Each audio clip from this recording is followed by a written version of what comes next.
Good morning everyone.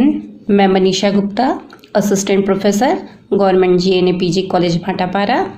आज आपको BSc second year के फर्स्ट पेपर एडवांस कैलकुलस के first unit sequence of real number में आगे इस लेक्चर में आपको बताने वाली हूँ सीक्वेंस की लिमिट, कन्वर्जेंस, डाइवर्जेंस और Cauchy sequence, Cauchy first theorem on limit. तो सबसे पहले देखते हैं कि सीक्वेंस की लिमिट होती क्या है। सीक्वेंस की लिमिट जो है इसको हम समझते हैं, सपोज ए एन जो है एक सीक्वेंस है, रियल नंबर का एक सीक्वेंस है। तो इस सीक्वेंस में जब हम एन को इतना बड़ा ले लेते हैं, एन को इन्फिनिटी की ओर अप्रोच कराते हैं, तो सीक्वेंस जो है एक रियल नंबर की ओर अप्रोच करती है। उसी रियल नंबर को हम सीक्वेंस की लिमिट कहते हैं। अब सीक्वेंस की लिमिट की डेफिनेशन अगर हम देखें तो क्या होता है, ए एन कोई सीक्वेंस है रियल नंबर का, तब अगर अपसाइला कोई एक पॉजिटिव इंटीजर है और ये ग्रेटर देन 0 है, तो एक पॉजिटिव इंटीजर m इस तरीके से होता है कि mod a n minus L is less than epsilon for every n is greater than or equal to m। तब इस l को ही हम क्या कहते हैं, सीक्वेंस की लिमिट कहते हैं। अगर हम इसको लिखना चाहें तो ए एन एल की ओर अप्रोच होता है कब, as n tend to infinity, या अगर इसको हम लिखना चाहें तो limit n tend to infinity a n is equal to l लिख सकते हैं। अब इस इनइक्वलिटी को हम समझने की कोशिश करते हैं। इस इनइक्वलिटी को तो हम दो केस लेंगे। फर्स्ट केस ये है कि if a n is greater than l, तब mod a n minus l को हम क्या लिख सकते हैं, ए एन माइनस एल। ये मॉड्यूलस की डेफिनेशन, इसको हम क्या लिख सकते हैं, ए एन माइनस एल। यहाँ पे a n minus L is less than epsilon, ये एल जो है उधर चला जाएगा तो माइनस एल जाके यहाँ क्या हो जाएगा, प्लस एल। तो a n is less than L plus epsilon.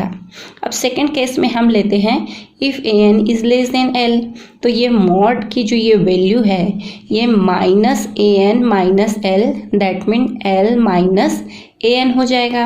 अब a n minus L is less than epsilon, यहाँ वैल्यू अगर पुट करें तो L minus a n is less than अपसाइला, तो अपसाइला जो है वो इधर आ जाएगा, तो एल माइनस अपसाइला और ए एन इधर जाके ए एन हो जाएगा पॉजिटिव में।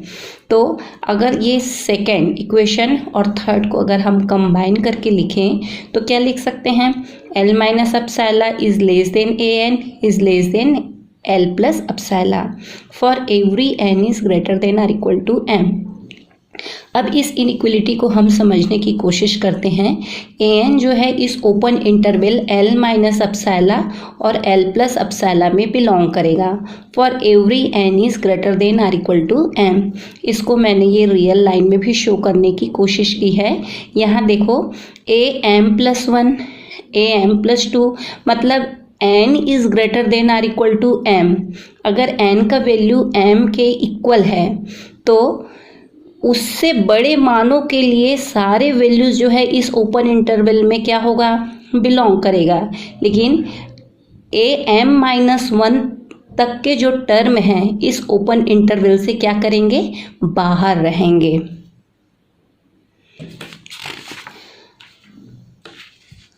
मतलब सीक्वेंस के फाइनाइट नंबर में टर्म बाहर होंगे और इनफाइनाइट टर्म जो है वो क्या होंगे, इस ओपन इंटरवल में बिलोंग करेंगे।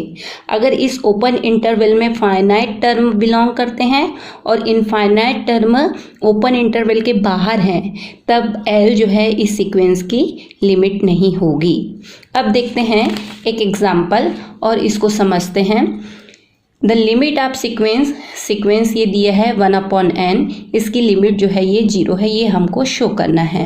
तो सीक्वेंस के टर्म को लिखने की कोशिश करते हैं, first term, second term, third term और इस तरीके से, और nth टर्म जो है ये 1/n है। अब अपसाइला इज ग्रेटर देन 0 लें तो 1/n minus 0 is less than epsilon, 1/n mod 1/n is less than epsilon.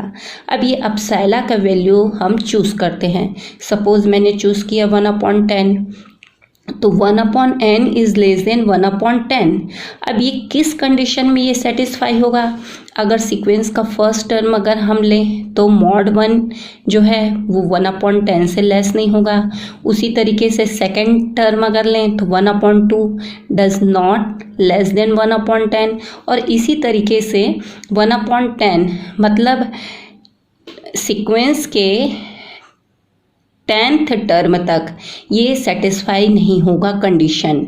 लेकिन अगर जैसे ही 11th टर्म मैंने लिया 1/11 इज लेस देन 1/10, मतलब 11 टर्म से सारे टर्म इस कंडीशन को सेटिस्फाई करेंगे। कब? जब अपसाइला की वैल्यू 1/10 है। मतलब इस इंटरवल में 0 - 1/10 और 0 + 1/10 इस इंटरवल में सीक्वेंस के फर्स्ट 10 टर्म जो है वो बिलोंग नहीं करेंगे। मतलब फाइनाइट टर्म जो है वो ओपन इंटरवल के कहाँ हैं? बाहर हैं। मतलब 11 टर्म से ये कंडीशन जो है वो सेटिस्फाई होगी। और कब तक होगी? जैसे जैसे हम n को बढ़ाते जाएं सारे n के लिए। अब अगर अपसाइला की वैल्यू 1/100 चूज़ करें तो ये कंडीशन तब सेटिस्फाई होगी जब n की वैल्यू 100 से ग्रेटर होगी, क्योंकि 1/99 तक, इवन 1/100 तक भी ये कंडीशन जो है वो सेटिस्फाई नहीं होगी। मतलब सीक्वेंस के 100 टर्म को छोड़ने के बाद 101 टर्म से ये कंडीशन सेटिस्फाई होने लगेगी। मतलब सीक्वेंस में हमने क्या किया? फाइनाइट टर्म को ओपन इंटरवल से, फाइनाइट टर्म जो है ओपन इंटरवल से बाहर रहा और इनफाइनाइट मैनी टर्म जो है इस ओपन इंटरवल में कंटेन रहा, और इस कंडीशन को ये क्या करता है? सेटिस्फाई करता है। तो अपसाइला की वैल्यू जो है इस किस पे डिपेंड करती है? इस m पे डिपेंड करती है। इसी तरीके से अपसाइला की वैल्यू सपोज मैंने लिया 1/1000, तो ये कंडीशन तब सेटिस्फाई होगी जब n की वैल्यू 1000 से ग्रेटर होगी। 1000 से लेस के लिए कंडीशन जो है वो सेटिस्फाई नहीं होगी। तो 1/1001 इज लेस देन 1/1000, ये कब होगी? जब n की वैल्यू 1000 से ग्रेटर होगी। तो हम क्या देखते हैं कि जैसे जैसे n का वैल्यू इंक्रीज होता है 1/n का वैल्यू क्या होता है? छोटा होता है, डिक्रीज होता है। तो 1/n जो है वो किसकी ओर अप्रोच करेगा? 0 की ओर। कब? जब n इन्फिनिटी की ओर अप्रोच करेगा। So limit n tend to infinity 1/n is equal to क्या होगा? 0। मतलब इस सीक्वेंस की लिमिट क्या होगी? 0 होगी। अब देखते हैं कि एक सीक्वेंस है जिसकी लिमिट एग्जिस्ट नहीं करती। लिमिट क्या होना चाहिए? लिमिट फाइनाइट होना चाहिए और फिक्स होना चाहिए। यहाँ देखते हैं एक सीक्वेंस हमको दिया है an is equal to -1 to the power n। ये सीक्वेंस का nth टर्म है। n इज इक्वल टू 1 2 ये पुट करके हम सीक्वेंस के first term, second term, third term और इस तरीके से सारे टर्म लिख लेते हैं। यहाँ हम सपोज करते हैं कि सपोज l जो है वो एक रियल नंबर है और इस सीक्वेंस का एक लिमिट है। अब सपोज अपसाइला का वैल्यू 1/2 चूज़ करते हैं, तब पॉजिटिव इंटीजर m के लिए यहाँ an to the power -1 to the power n minus l is less than 1/2, ये लिमिट की डेफिनेशन है।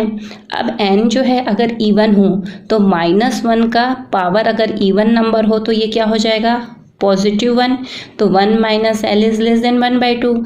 और इसी तरीके से n अगर ऑड हो तो -1 का पावर अगर ऑड नंबर लें तो ये क्या मिलेगा? माइनस मिलेगा, निगेटिव नंबर मिलेगा -1। अब इसको हम क्या लिख सकते हैं? मॉड ऑफ 1 + l लिख सकते हैं। अब हम देखते हैं 2 को हम क्या लिख सकते हैं? ये एब्सोल्यूट वैल्यू 2 जो है मॉड 2 के इक्वल है, तो इसको 1 + 1 के फॉर्म में लिख सकते हैं। इसमें हमने l ऐड किया और माइनस किया, फिर इसमें मॉडुलस की हमने क्या किया? प्रॉपर्टी यूज़ किया। तो mod x + y is less than or equal to mod x + mod y। इसकी वैल्यू 1/2 यहाँ से और ये 1/2, तो 1/2 प्लस 1/2 ये की वैल्यू कितनी हो जाएगी 1। तो हमको क्या मिलता है 2 is less than or equal to 1, जो कि ट्रू नहीं है क्योंकि 2 जो है हमेशा 1 से ग्रेटर होता है। तो हमने जो ये लिमिट L सपोज किया था ये क्या था, रॉन्ग था, तो हमको कंट्राडिक्शन मिलता है। तो L जो है इस सीक्वेंस की कोई लिमिट एग्जिस्ट ही नहीं करती है। अब देखते हैं हम कन्वर्जेंट सीक्वेंस क्या है, कि कोई भी सीक्वेंस कन्वर्जेंट कब होता है, जब इसकी कोई लिमिट एग्जिस्ट होती है। अगर इसकी लिमिट एग्जिस्ट होती है तब हम सीक्वेंस को कन्वर्जेंट सीक्वेंस कहते हैं, अगर लिमिट एग्जिस्ट नहीं होती तो उसको हम डाइवर्जेंट सीक्वेंस कहते हैं। तो देखते हैं कन्वर्जेंट सीक्वेंस की डेफिनेशन क्या है। an जो है एक सीक्वेंस है रियल नंबर का, then an is said to be converge at point L belong R if and only if for any given epsilon is greater than 0 there exists an real number m such that mod an minus L is less than epsilon। ये जो है limit अगर finite limit रखता है तो sequence क्या होता है, कन्वर्जेंट सीक्वेंस होता है। अब हम एक थ्योरम देखते हैं जो कन्वर्जेंट और बाउंडेडनेस की प्रॉपर्टी को बताता है। अगर सीक्वेंस कन्वर्जेंट है तो वो बाउंडेड होगा। Every convergent sequence is bounded. तो एक सीक्वेंस लेते हैं an, ये L की ओर कन्वर्ज होता है। Suppose an be a sequence which converges to L, so L is limit of an, so by definition of limit we can write mod an minus L is less than epsilon, for every epsilon is greater than 0 there exists a positive integer m such that n is greater than or equal to m। अब इस inequality को हम क्या लिख सकते हैं, L minus epsilon is less than an is less than L plus epsilon for every n is greater than or equal to m। अब यहाँ a1 a2 am minus 1 term जो है ये इस ओपन इंटरवल में लाइन नहीं करेंगे क्योंकि n is greater than or equal to m कहा, और बाकी जो बचे टर्म हैं वो क्या करेंगे, इस ओपन इंटरवल में लाई करेंगे। मतलब am-1 से लेके आगे सीक्वेंस के जितने टर्म हैं वो इस ओपन इंटरवल में लाई करेंगे। Suppose a1 a2 am-1 l-1 इनका मिनिमम वैल्यू जो है इसको मैंने क्या लिया, स्मॉल m लिया, ये मिनिमम वैल्यू है। और जो मैक्सिमम वैल्यू है a1 a2 am-1 l plus अपसाला इसको मैंने कैपिटल M के इक्वल लिया। तो यहाँ पे अगर हम पुट करें तो m is less than or equal to an is less than or equal to capital M। अब ये सीक्वेंस की बाउंडेड डेफिनेशन को सेटिस्फाई करता है, बाउंडेडनेस प्रॉपर्टी को बताता है। स्मॉल m लोअर बाउंड है और कैपिटल M क्या है, अपर बाउंड है। तो कोई सीक्वेंस बाउंडेड तब होता है जब उसका लोअर बाउंड भी हो और अपर बाउंड भी हो। तो ये सीक्वेंस जो है वो क्या हुआ, an इज बाउंडेड। तो हमने क्या लिया था, सीक्वेंस को कन्वर्जेंट लिया था और हमने क्या प्रूफ किया कि सीक्वेंस जो है वो क्या है, बाउंडेड है। इसके बाद हम देखते हैं एक थ्योरम। थ्योरम का स्टेटमेंट ये है कि every convergent sequence has unique limit. मतलब अगर सीक्वेंस कन्वर्जेंट है तो केवल और केवल एक ही उसकी लिमिट होगी, एक से अधिक लिमिट नहीं होगी।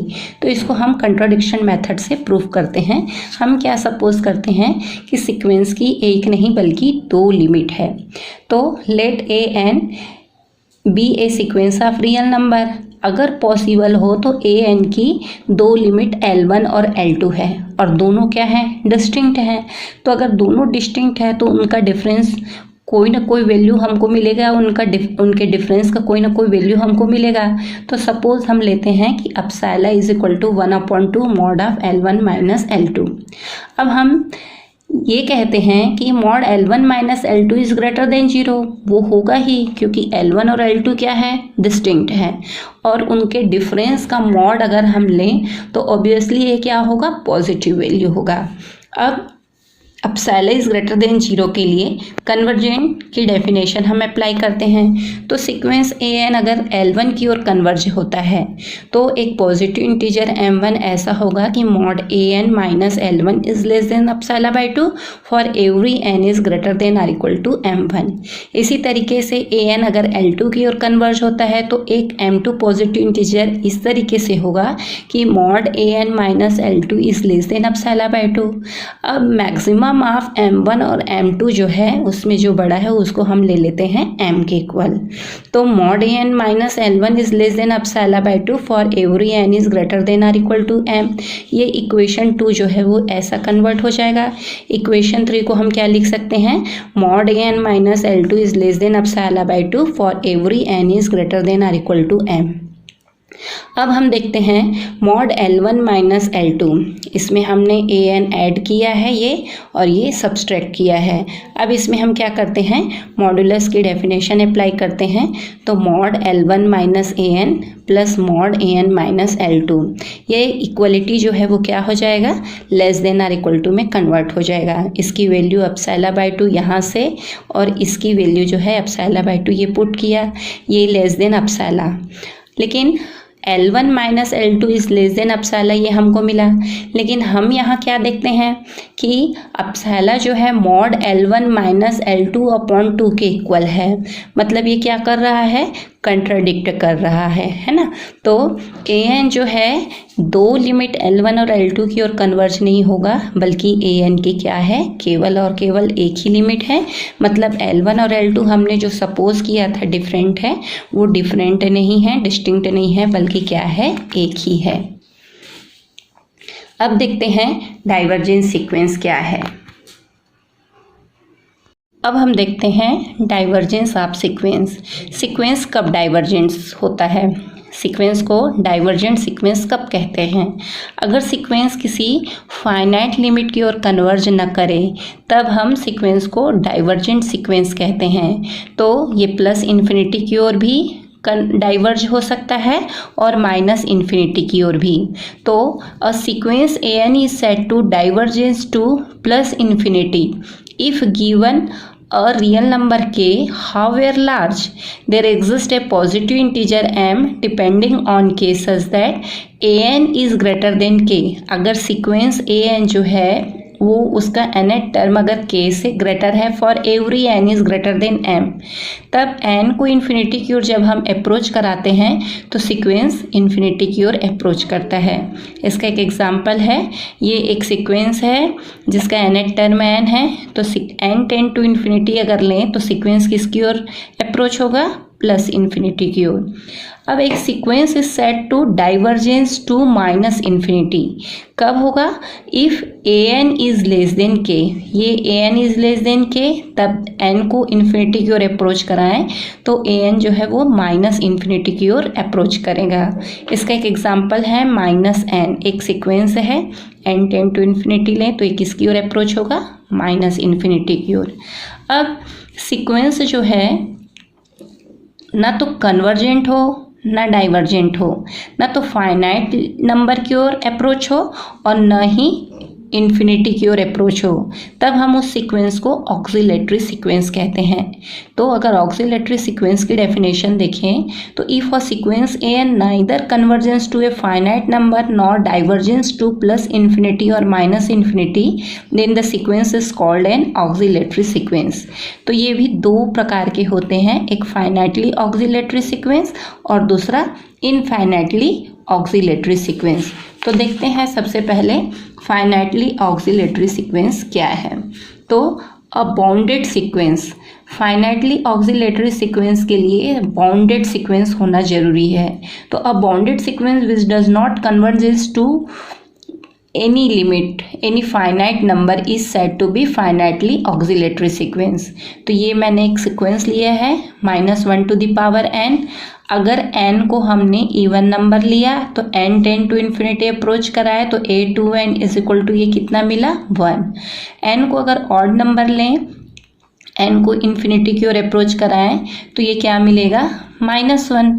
तो n tend to infinity an जो है वो एग्जिस्ट नहीं करती है, क्योंकि लिमिट जो है वो क्या होना चाहिए, फाइनाइट होना चाहिए और फिक्स होना चाहिए, एक ही लिमिट होनी चाहिए, यूनिक होनी चाहिए। यहाँ 1 और -1 दोनों की ओर सीक्वेंस जो है वो अप्रोच हो रही है, इसलिए सीक्वेंस जो है वो कन्वर्जेंट सीक्वेंस नहीं है, मतलब सीक्वेंस कन्वर्ज ही नहीं कर रहा है, तो ये क्या है, फाइनाइट ऑक्सिलेटरी सीक्वेंस है। अब देखते हैं इनफाइनाइट ऑक्सिलेटरी सीक्वेंस क्या है। तो एन अनबाउंडेड सीक्वेंस, यहाँ सीक्वेंस को अनबाउंडेड होना जरूरी है। Which does not divergence is said to infinitely oscillatory sequence.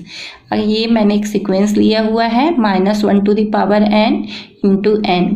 अब n जो है वो इवन नंबर अगर लिया तो ये प्लस इन्फिनिटी की ओर अप्रोच करेगा, और अगर ऑड नंबर लिया तो ये किसकी ओर अप्रोच करेगा, माइनस इन्फिनिटी की ओर। तो the sequence an does not divergence, तो सीक्वेंस जो है वो डाइवर्ज नहीं कर रहा है, और ये सीक्वेंस कैसा है, अनबाउंडेड है। तो इनफाइनाइटली ऑक्सिलेटरी सीक्वेंस जो है ये क्या होता है, अनबाउंडेड सीक्वेंस होता है। अब देखते हैं कॉशी सीक्वेंस क्या होता है। A sequence is said to be Cauchy sequence if given upsala is greater than 0, there exists a positive integer m depending on upsala such that mod an minus am is less than upsala for all n is greater than or equal to m। तो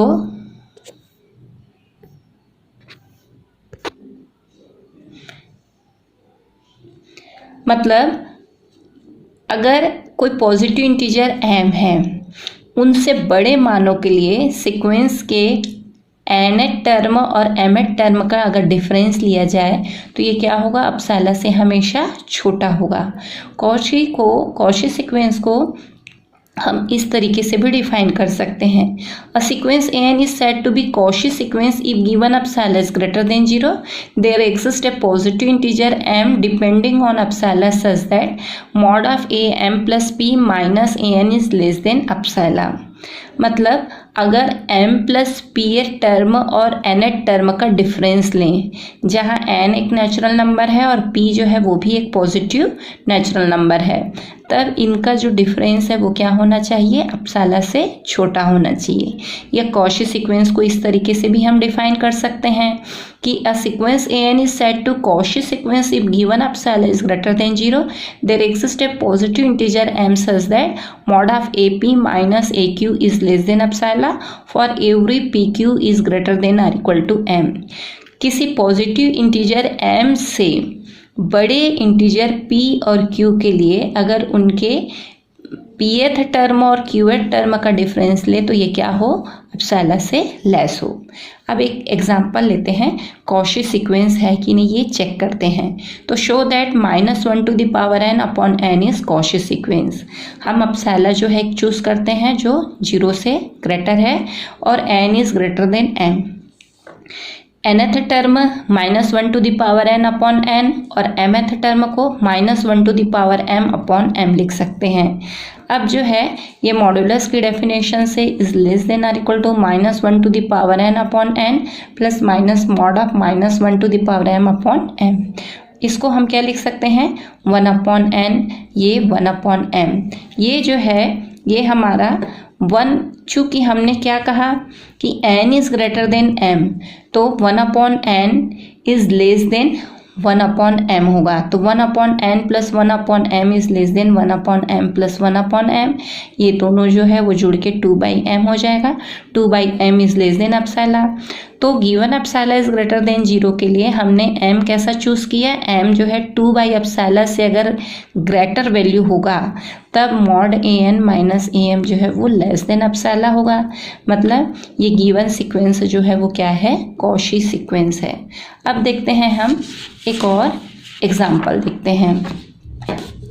ये क्या कहता है कि अगर an is equal to 1 upon 2 to the power n है, an is equal to 1 upon 2 to the power n is a Cauchy sequence, ये हमको प्रूफ करना है। तो अपसाला इज ग्रेटर देन 0 ये हम चूज करते हैं और n is greater than m एक इंटीजर चूज करते हैं। एन जो एम से ग्रेटर है। तो mod of a n minus a m, nth term का value 1/2 to the power n, mth term का value 1/2 to the power m. इसका हम डिफरेंस लेते हैं। तो 2 to the power n is greater than 2 to the power m. क्यों? क्योंकि n is greater than m है। तो 1/2 to the power n is less than 1/2 to the power m होगा। अब ये वैल्यू जो है किसके इक्वल होगी? 1/2 टू द पावर एम। ये क्या होगा? लेस देन अपसाला होगा। अब अपसाला जो है 2 to the power m is greater than 1/अपसाला। तो एम इज ग्रेटर देन, यहाँ लॉग ले लेंगे दोनों साइड, तो log 2 to the power m, ये लॉग की डेफिनेशन से ये बाहर आ जाएगा, m into log 2 is greater than log 1/अपसाला, और ये log 2 जो है वो नीचे चला जाएगा। मतलब एम की वैल्यू log 1/अपसाला अपॉन log 2 से क्या होना चाहिए? ग्रेटर होना चाहिए। तो इस वैल्यू को जब हम चूज करेंगे एम की, इस वैल्यू जो log 1/अपसाला अपॉन log 2 से बड़े मानों के लिए, एम की इन मानों के लिए क्या है? ये mod a n minus a m जो है वो लेस देन की कंडीशन को सेटिस्फाई करता है, इसलिए ये क्या है? कॉची सीक्वेंस है। अब देखते हैं every convergent sequence is Cauchy sequence. तो ए एन एक सीक्वेंस है रियल नंबर का, हमको प्रूफ करना है कि कन्वर्जेंट सीक्वेंस जो है वो कॉची सीक्वेंस होता है। ये कन्वर्जेंट की डेफिनेशन है, a k minus L is less than epsilon by 2 for every k is greater than n 0। अब हम m1 और एक इंटीजर n चूज करते हैं।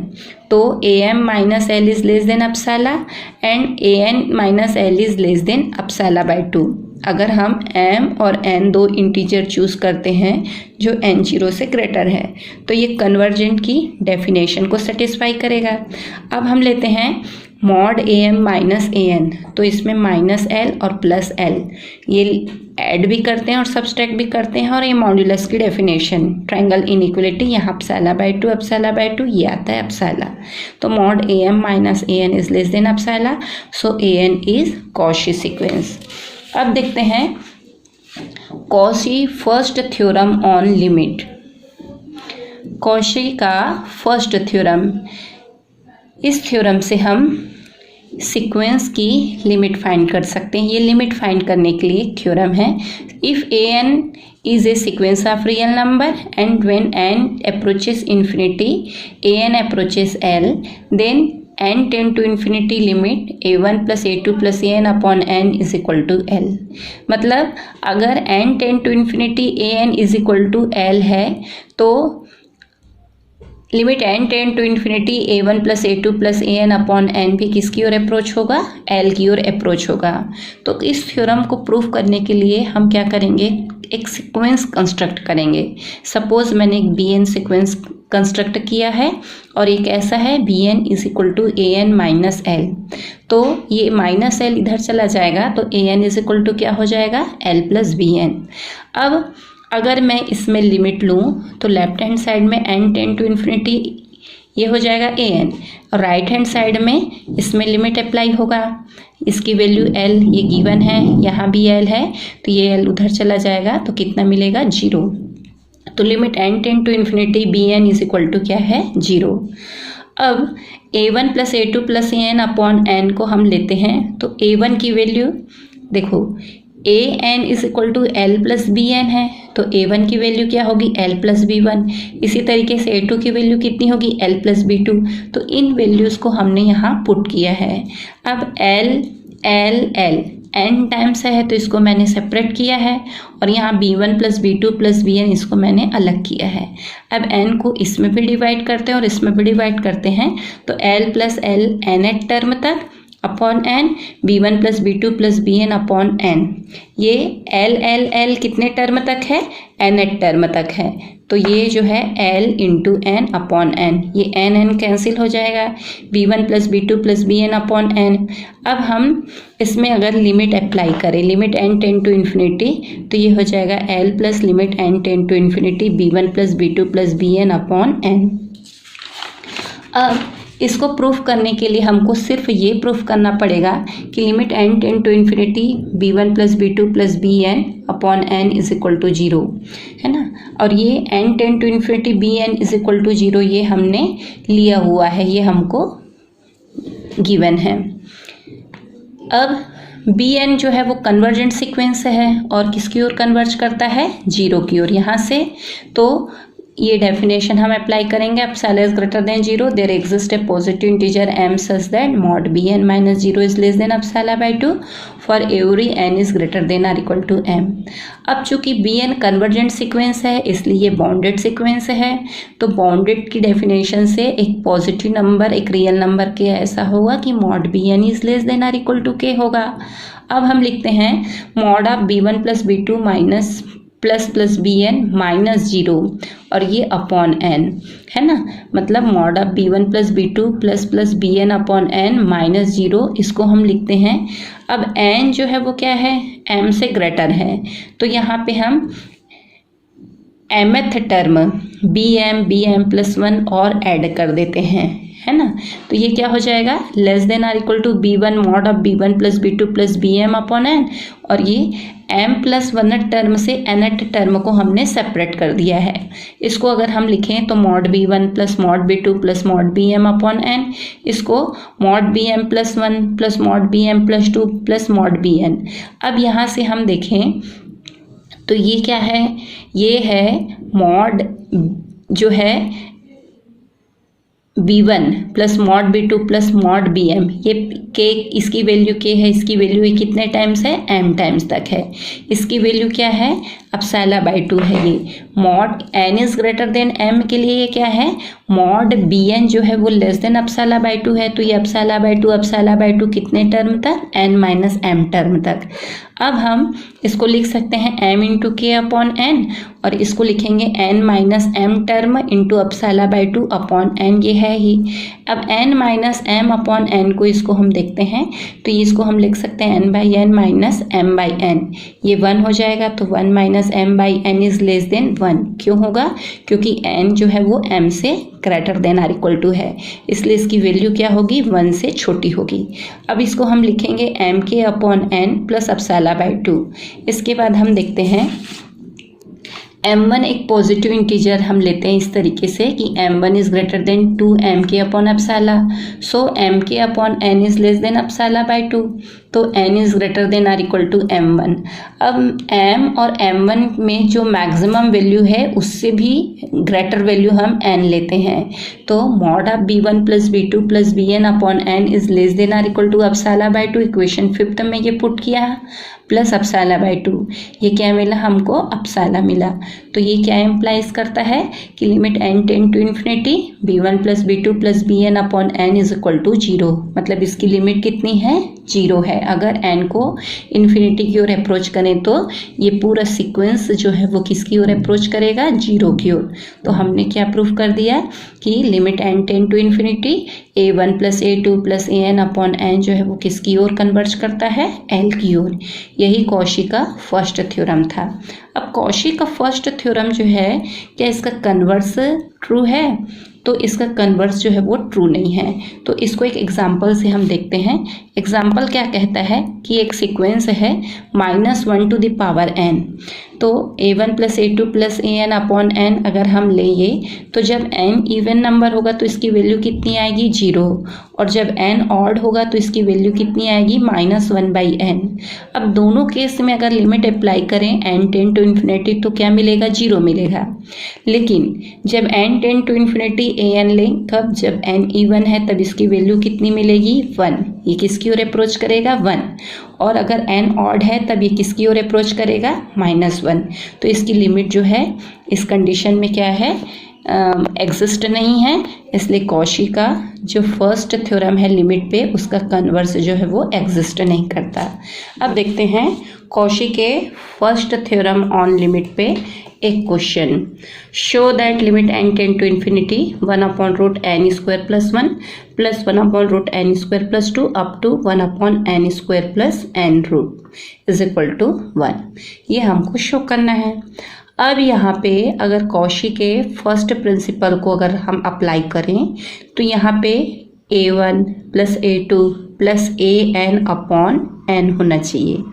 तो यहाँ पे अपॉन n नहीं है, तो हम क्या करेंगे, n से मल्टीप्लाई करेंगे और n से डिवाइड करेंगे। तो जब मल्टीप्लाई करेंगे तो अगर हम इंस्पेक्शन से केयर टर्म लिखना चाहें तो a k is equal to n upon root n square plus k लिख सकते हैं, क्योंकि n square first term, second term, nth term में हम देखें तो ये क्या है, सब में फिक्स है। तो an अगर nth टर्म अगर हम लिखें तो n upon root n square plus n होगा। यहाँ पे अगर यहाँ कंपेयर करें तो यहाँ nth टर्म के लिए मैंने क्या किया है, n से मल्टीप्लाई किया है और n से ही क्या किया है, डिवाइड किया है। तो nth टर्म क्या मिलेगा मुझे, n upon root n square plus n। अब कॉशी के फर्स्ट प्रिंसिपल से इसको हमने limit n tend to infinity an किया, तो यहाँ से n स्क्वायर स्क्वायर रूट से बाहर आएगा, n कैंसिल आउट हो जाएगा, 1 प्लस 1 अपॉन n ये स्क्वायर रूट के अंदर। n टेंड टू इन्फिनिटी रखने से इसकी वैल्यू 0 हो जाएगी और ये overall root 1 plus 0 that is 1, तो इसकी वैल्यू कितनी आएगी, 1। तो कॉशी के फर्स्ट प्रिंसिपल से ये क्या हो जाएगा, n tend to infinity 1 upon root n square plus 1 plus 1 upon root n square plus 2 up to 1 upon root n square plus n is equal to 1। Thank you.